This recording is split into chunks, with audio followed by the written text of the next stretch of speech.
Everyone, चलिए हैं जानते हैं आज करनी माता का मंदिर। इस मंदिर में रहते हैं 20,000 चूहे। चूहों का झूठा प्रसाद मिलता है भक्तों को।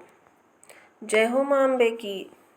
यदि आपके घर में एक भी चूहा नजर आए तो आप बेचैन हो उठोगे।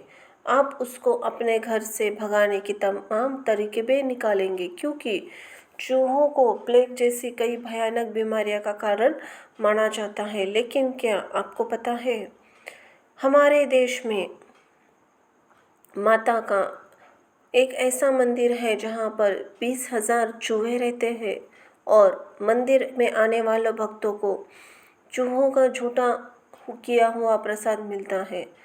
आश्चर्य की बात यही है कि इतने चूहे होने के बाद भी यह मंदिर बिल्कुल भी इसमें बदबू नहीं है।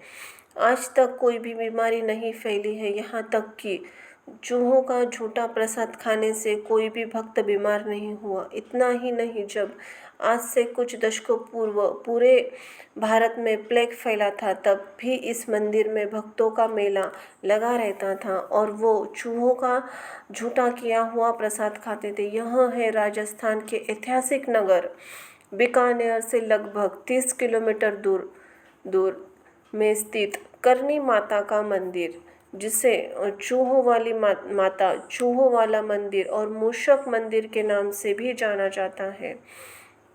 माना जाता है माँ जगदम्बा साक्षात अवतार है। करनी माता, जिन्हें कि भक्त माँ जगदम्बा का अवतार मानते हैं, का जन्म 1387 में हुआ। एक चारण परिवार में हुआ था। उनका बचपन का नाम रघुबाई था। रघुबाई की शादी सटिका गांव के की पोंची चारण से हुई थी, लेकिन शादी के कुछ समय बाद उनका मन सांसारिक जीवन से उब गया। इसीलिए उन्होंने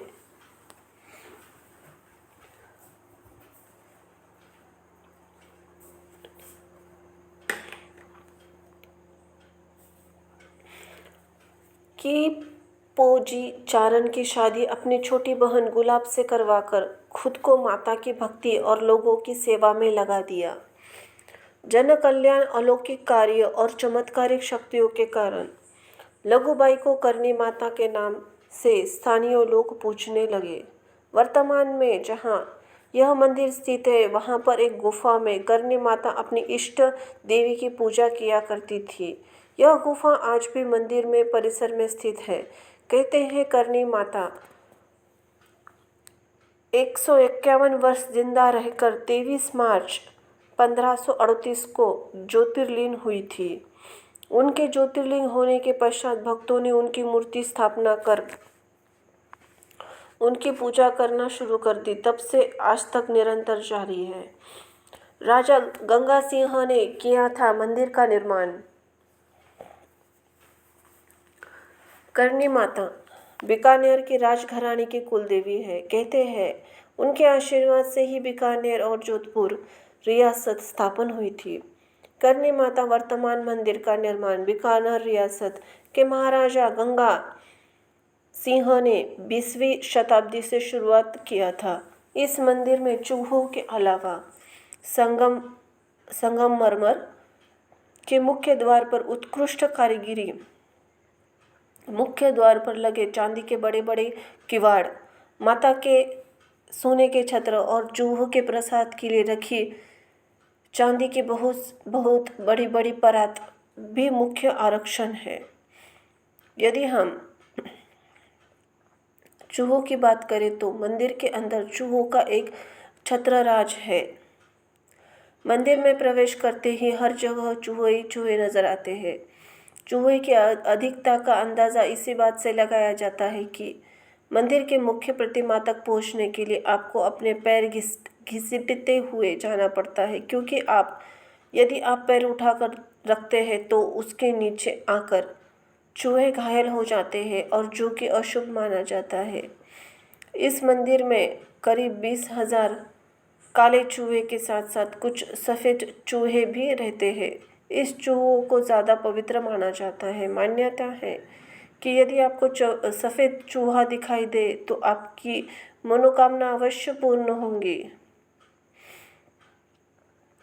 इस मंदिर के चूहों की एक विशेषता है और कि मंदिर में सुबह 5 बजे होने वाली मंगला आरती और शाम को 7 बजे होने वाली संध्या आरती के वक्त अधिकांश चूहे अपने बिलों से बाहर आ जाते हैं। इन दोनों वक्त चूहों की सबसे ज़्यादा धमा चौकड़ी होती है।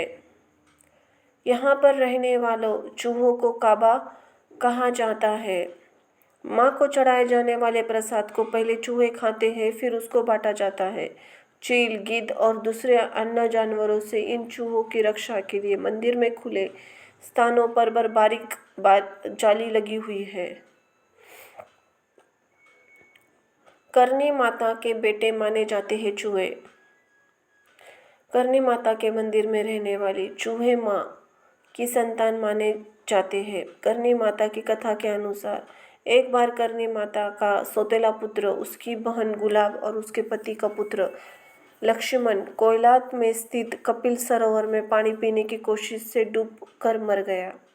जब करनी माता को यह पता चला तो उन्होंने मृत्यु के देवता यम को उसे पुनः जीवित करने की प्रार्थना की। पहले तो यमराज ने मना कर दिया, पर बाद में उन्होंने विवश होकर उसे चूहे के रूप में पुनः जीवित कर दिया। हालांकि बीकानेर के लोक गीतों में इन चूहों की एक अलग कहानी बताई जाती है, जिसके अनुसार एक बार 20,000 सैनिकों की एक सेना देशनोक पर आक्रमण करने आई, जिन्हें माता ने अपने प्रताप से चूहा बना दिया और अपनी सेवा में रख लिया। बोलो जय हो करनी माता की, जय हो माँ जगदम्बे की। धन्यवाद।